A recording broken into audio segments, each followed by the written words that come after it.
power, work done per unit time, or energy dissipated or transferred per unit time is known as power. For example,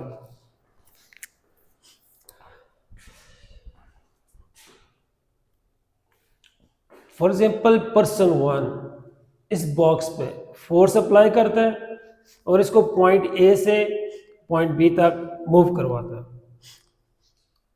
और ये 13 minutes move कराने पे ए point A से point B पे तक move कराने में लगा रहा है। पर्सन टू सेम बॉक्स को पॉइंट ए से पॉइंट बी तक मूव करवाता है, सेम बॉक्स सेम डिस्टेंस, लेकिन ये 19 मिनट्स लगाता है। अब इसने फोर्स भी लगाई है और पॉइंट ए से पॉइंट बी तक इस बॉक्स को मूव करवा के डिस्टेंस भी कवर करवाया। फोर्स भी लगाई है और डिस्टेंस भी कवर किया है, मींस के वर्क डन हुआ है। इसने भी वर्क किया लेकिन 19 मिनट्स में किया। इसने भी पॉइंट ए से पॉइंट बी तक बॉक्स को इस तरह मूव करवाया, धक्का लगा के इसको मूव करवाया और इसे 13 मिनट्स में मूव करवा लिया। तो इसने भी वर्क किया, इसने भी वर्क किया, इसने भी फोर्स भी लगाई है, डिस्टेंस भी कवर कराया बॉक्स को, फोर्स भी लगाई है, डिस्टेंस, तो वर्क इसने भी वर्क हो गया। इसने भी वर्क किया, पर्सन वन ने भी वर्क किया, पर्सन टू ने भी वर्क किया, लेकिन पर्सन वन ने 13 मिनट्स में ये वर्क कंप्लीट किया है और पर्सन टू ने 19 मिनट्स में ये वर्क कंप्लीट किया है। तो जिसने टाइम कम लगाया उसकी पावर ज्यादा है। तो पावर क्या होगी? पावर वर्क टाइम के लिहाज से, वर्क डन पर यूनिट टाइम, काम करना टाइम के लिहाज से पावर कहलाता है। वर्क डन पर unit time is called power. Here, work done per unit time is called power, or work done per unit time is called power. Another example, हमारे पास एक और एग्जाम्पल है। ये हमारे पास एक वाटर पंप ए है, ये वाटर पंप बी है। जब इस वाटर पंप को हम ऑन करेंगे या फिजिक्स की जुबान में कहते हैं हम सर्किट को क्लोज कर रहे हैं, क्लोज करेंगे तो मीन्स के बटन को ऑन कर रहे हैं, तो ये करंट जाएगा, ये इलेक्ट्रॉन फ्लो होंगे इस पंप से, तो इसका जो आर्मेचर है वो रोटेट होगा और ये वाटर पंप मतलब कि पानी वाली मोटर, ये वाटर पंप यहाँ से पानी को खींचेगा और ये छत में, ये फर्स्ट फ्लोर में हमारे पास एक वाटर टैंक पड़ा हुआ छोटा सा, ये इसको फिल करना शुरू कर देगा। अब ये वाटर पंप ए इस वाटर टैंक को 15 मिनट्स में फिल कर देता है और ये वाटर पंप बी हमारे पास है, ये इस सेम टंकी को 25 मिनट्स में फिल करता है। दोनों वाटर पंप वर्क कर रहे हैं, लेकिन ये 25 मिनट्स में सेम वर्क कर रहा है और ये सेम वर्क 15 मिनट्स में कर रहा है। तो जो वाटर पंप ए की पावर ज्यादा है क्योंकि इसने 15 मिनट्स में काम कंप्लीट कर लिया है, इसकी पावर कम है, इसने 25 मिनट्स लगाए। तो ये एक और एग्जाम्पल, मतलब कि काम करना टाइम के लिहाज से, इसने काम किया 15 मिनट्स में, मिनट्स ये टाइम है, तो काम करना, वर्क करना टाइम के लिहाज से पावर कहलाता है। अब ये एग्जांपल है मैकेनिकल वर्क की, ये एग्जांपल है इलेक्ट्रिकल वर्क की, क्योंकि ये इलेक्ट्रिसिटी पे, बिजली पे चल रही है हमारा। तो ये इलेक्ट्रिकल वर्क की एग्जांपल है, ये हमारे पास मैकेनिकल वर्क की एग्जांपल है। अब वर्क डन पर यूनिट टाइम हमारे पास पावर होती है। अब इस पावर की जगह पे हम एनर्जी लिख सकते हैं। क्यों? सम टाइम इस वर्क की जगह पे हम एनर्जी लिख सकते हैं।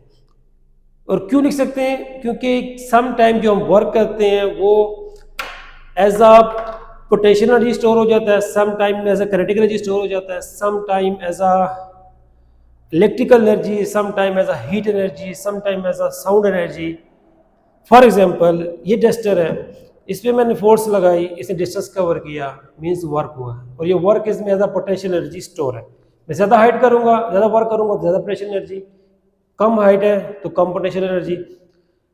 अब एक तो यहाँ पे मतलब कि ये जो वर्क हुआ ये वर्क इस डस्टर में as a potential energy store हो गया, तो हम इस वर्क को एज अ पोटेंशियल एनर्जी लिख लेंगे।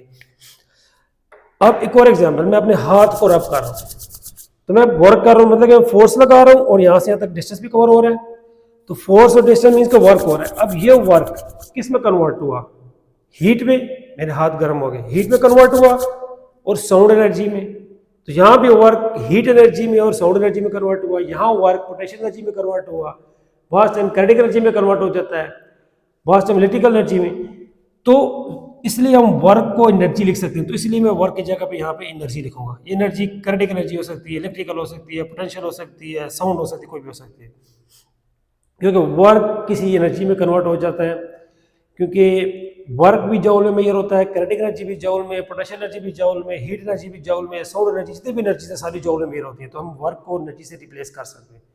तो सेकंड डेफिनेशन, एनर्जी कंज्यूम्ड और ट्रांसफर्ड। जिस तरह भी ये इस बैटरी के पास इलेक्ट्रिकल एनर्जी थी, हमारे पास बैटरी है, इसमें से करंट फ्लो हुआ है। इस वाटर पंप ने इलेक्ट्रिकल एनर्जी को कंज्यूम किया और उसको फिर कन्वर्ट किया mechanical energy of the water. तो एनर्जी कंज्यूम्ड और ट्रांसफर्ड पर unit time is called work done पर यूनिट टाइम, और एनर्जी कंज्यूम्ड और ट्रांसफर पर unit time is called power. अब हमारे पास हम प्रीवियस लेक्चर्स में पढ़ चुके हैं। अगर जिन्हें नहीं सुने इलेक्ट्रिक पोटेंशियल वाला वो सुन ले, उनको लेक्चर बेहतर समझ आएगा। उसमें पढ़ा कि पॉजिटिव चार्जेस की प्लेट नेगेटिव यूनिट चार्ज में फोर्स लगाएंगे, डिस्टेंस कवर होगा, मींस वर्क होगा चार्ज पे। तो work done per unit charge हमें पोटेंशियल डिफरेंस देता है पॉइंट ए से पॉइंट बी। हम प्रीवियस लेक्चर पढ़ चुके हैं, उसको देख लें। अब मतलब सिंपल यहाँ पर work done per unit charge हमें पोटेंशियल डिफरेंस भी देता है। यहाँ क्यू इस साइड जाएगा तो मल्टीप्लाई हो जाएगा, तो डब्ल्यू आ जाएगा क्यू बी। इस डब्ल्यू की वैल्यू हमने यहाँ पर पुट की है क्यू बी।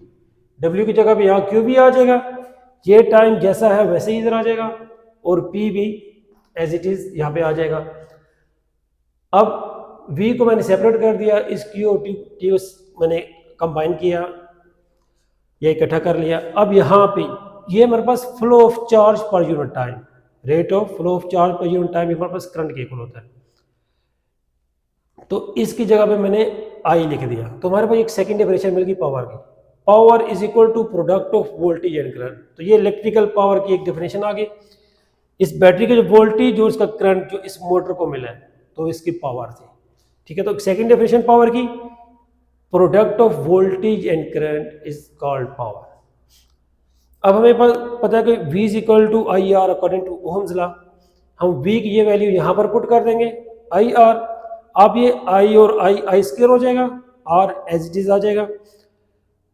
अब हमारे पास एक सेकेंड इक्वेशन बन गया, या सेकेंड मैथमेटिकल एक्सप्रेशन, जो कि पावर को इन टर्म ऑफ करंट और रेजिस्टेंस, यहाँ power in term of voltage and current या power in term of current and resistance. ये लिखा हो power as a function of current and resistance, current and resistance power, power as a function of this current and this resistance. एक second equation हमारे पास।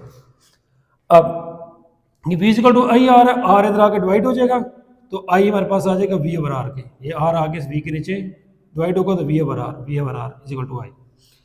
अब ये आई की value हम यहाँ पुट करेंगे, V ओवर आर, तो V भी स्क्वायर आ जाएगा, आर पे भी, आर आर किससे कैंसिल होगा। उसके बाद आफ्टर कैंसिलेशन हमारे पास P is equal to V square R, ये वैल्यू बच गई। अब ये एक्सप्रेशन में क्या दे रहा है, power as a function of voltage and resistance. ये वोल्टेज है, ये रेजिस्टेंस है, और ये पावर इन दोनों का फंक्शन है। तो ये क्वेश्चन हमें दे रही है power as a function of voltage and resistance, power as a function of current and resistance, and power as a function of voltage and current. ये तीन क्वेश्चन है पावर के हमारे पास, और ये भी दो पावर की हैं। अब पावर के ऐसा यूनिट ऑफ पावर हमारे पास वाट होता है। ऐसा unit of power is watt. Watt हमारे पास होता है जॉल पर सेकेंड। फॉर एग्जांपल वाट हमारे पास है जॉल पर सेकेंड। कैसे? इस पावर को मेजर करते हैं वाट में, पावर को वाट में करते हैं, इस वर्क को करते हैं हम जॉल में, टाइम को करते हैं सेकेंड में। तो वाट हमारे पास आ गया जॉल पर सेकेंड के इक्वल। ऐसा यूनिट इसका वाट है, और वाट जॉल पर सेकेंड इक्वल है। और पावर, इलेक्ट्रिकल पावर की अगर बात करें तो पावर हमारे पास होती है वाट में, ये इक्वल टू फिर आगे वोल्टेज होते हैं वोल्ट में, करंट होता है एम्पेयर में। तो watt is equal to volt ampere, या फिर watt is equal to joule per second, ये दोनों वैल्यूज पता होनी चाहिए। Volt is equal to joule per second और watt is equal to volt ampere. अब डेफिनेशन ऑफ वाट, वाट की डेफिनेशन, अगर एक जूल वर्क एक सेकेंड में हो तो पावर 1 वाट होगी। 1 joule work is done in 1 second, then the power will be 1 watt. If 1 joule work is done in 1 second, 1 joule work is done in 1 second, then the power will be 1 watt. और power watt की code definition in term of electrical, work को replace कर ले energy से और done को dissipation से। If 1 joule of energy is dissipated in 1 second, then the power will be 1 watt. कि ये मोटर एक सेकेंड में 1 जूल एनर्जी ले तो पावर इसकी 1 वाट होगी। If 1 joule of energy is dissipated, जिस सेकेंड डेफिनेशन ऑफ वाट की, एक तो 1 joule of work is done in 1 second, 1 joule work is done in 1 second. Second is 1 joule energy is dissipated in 1 second. Then the power will be 1 watt. Types of power: mechanical power, electrical power. Mechanical power, ये जो example मैंने दी थी ये mechanical power की थी। Electrical power, ये जो example है इलेक्ट्रिसिटी के थ्रू जो चल रहा है सिस्टम, ये इलेक्ट्रिकल पावर का एग्जांपल है। इलेक्ट्रिकल पावर की 2 टाइप्स आती है, एसी पावर और डीसी। एसी पावर जो जनरेटर से मिल रहा है या एसी करंट से जो मिल रही है। डीसी पावर जो इस बैटरी से मिल रही है या डीसी करंट से मिल रही है, वो डीसी पावर से।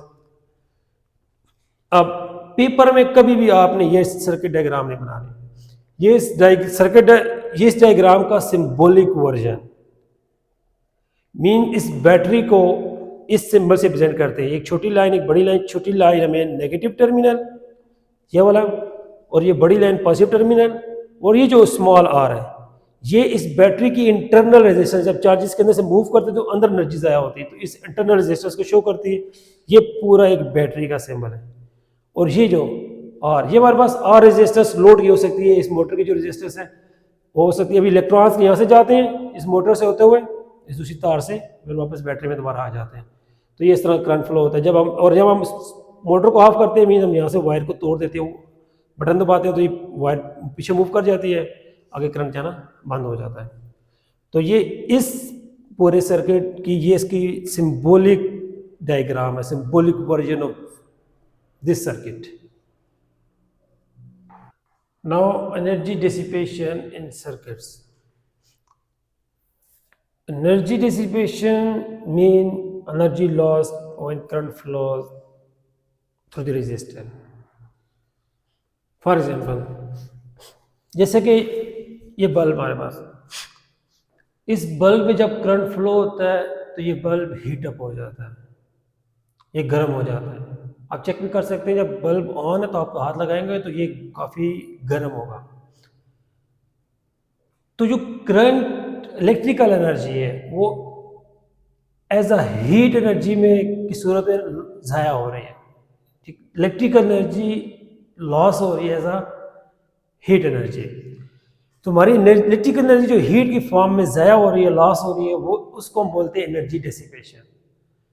वही करंट फ्लोज, जब करंट फ्लो कर रहा होगा तो ज़ाया कुछ, वही current flows through the resistor, energy is lost as heat, this is called energy dissipation.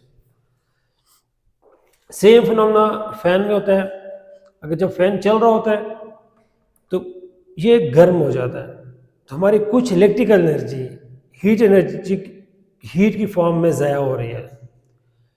तो जो हीट की फॉर्म में हमारी एनर्जी जो ज़ाया हो जाती है हमारे यूजफुल वर्क में इस्तेमाल नहीं होती, जो एनर्जी ज़ाया हो जाती है इसे हम कहते हैं एनर्जी डेसिपेशन।